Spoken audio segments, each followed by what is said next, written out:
महाराष्ट्र से बड़ी खबर आप जान लीजिए। मंत्री नवाब मलिक का बयान, वानखेड़े परिवार से क्यों मिले रामदास अठावले, ये पूछा गया। आरोपी का समर्थन करना दुर्भाग्यपूर्ण है, ये भी कहा गया।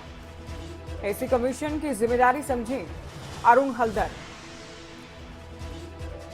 तो सीधे आपको ले चलते हैं कि नवाब मलिक क्या कुछ कह रहे थे प्रेस कॉन्फ्रेंस में, सुने।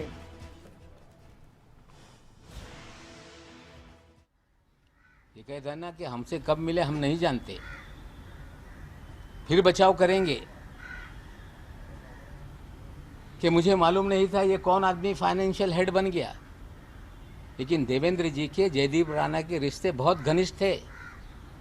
एक तस्वीर और डालता हूँ कि गणपति देवेंद्र जी के घर पे है या जयदीप राणा के घर पे, मुझे पता नहीं, लेकिन गणपति दर्शन के लिए देवेंद्र फडणवीस, जयदीप राणा ये साथ में है। इसकी तस्वीर मैं रिलीज करता हूँ। ये सिर्फ मामला इतना ही नहीं, मामला महाराष्ट्र में ड्रग के बड़े कारोबार का है। कल मैंने कहा था कि देवेंद्र फडणवीस का एक वजह इसी शहर में रहता है, नीरज गुंडे, जिसको पूरी तरह से पिछली सरकार में मुख्यमंत्री निवास में एक्सेस था, मुख्यमंत्री कार्यालय में एक्सेस था,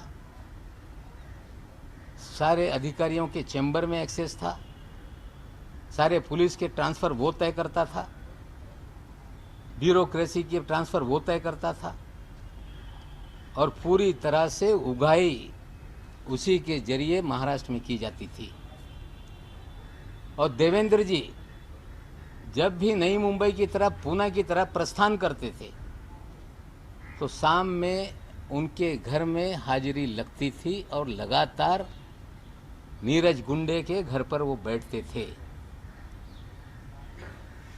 और वहीं से सारा देवेंद्र जी का माया जाल चलता था।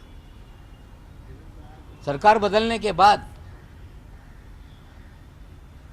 महाराष्ट्र में जो भी केंद्रीय एजेंसियां हैं, चाहे ईडी हो, चाहे सीबीआई हो, चाहे इनकम टैक्स हो, चाहे एनसीबी हो, यही देवेंद्र जी का वाजे सारे कार्यालयों में फिरता नजर आ रहा है।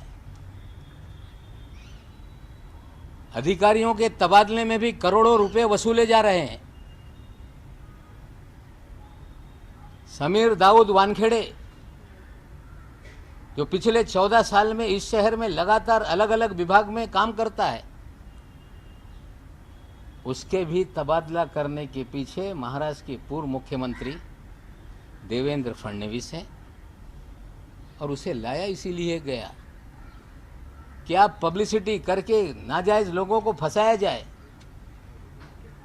और ड्रग का खेल इस मुंबई और गोवा में चलता रहे, इसलिए समीर वानखेड़े को लाया गया। बड़े बड़े ड्रग पेडलर, चाहे वो काशिफ खान हो, उसे छोड़ दिया जाता है। ऋषभ सचदेवा को, आमिर फर्नीचर वाला को और प्रतीक गाबा को छोड़ दिया जाता है। सारा ड्रग का खेल ये देवेंद्र जी के इशारे पे इस राज्य में चल रहा है। जिम्मेदारी से कहता हूं कि प्रतीक गाबा कौन है, प्रतीक गाबा को क्यों छोड़ा गया, प्रतीक गाबा इस शहर में क्या करता है, किन होटलों में पार्टी ऑर्गेनाइज करता है, एक टेबल की कीमत 5 लाख, 10 लाख, 15 लाख कैसे होती है। मैं आज प्रतीक गाबा के बारे में नहीं बताऊंगा, लेकिन इस खेल में प्रतीक गाबा सबसे बड़ा किरदार है, जो आने वाले दिनों में उसको हम आप लोगों के सामने रखेंगे। पूरा ड्रग का मास्टरमाइंड,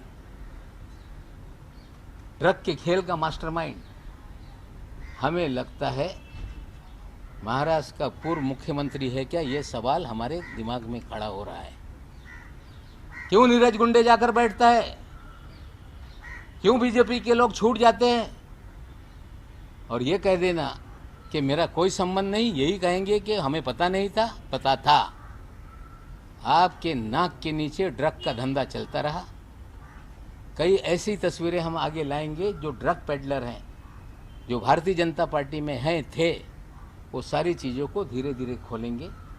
आपके मन में कोई सवाल होगा तो उसका मैं जवाब देने के लिए तैयार हूँ।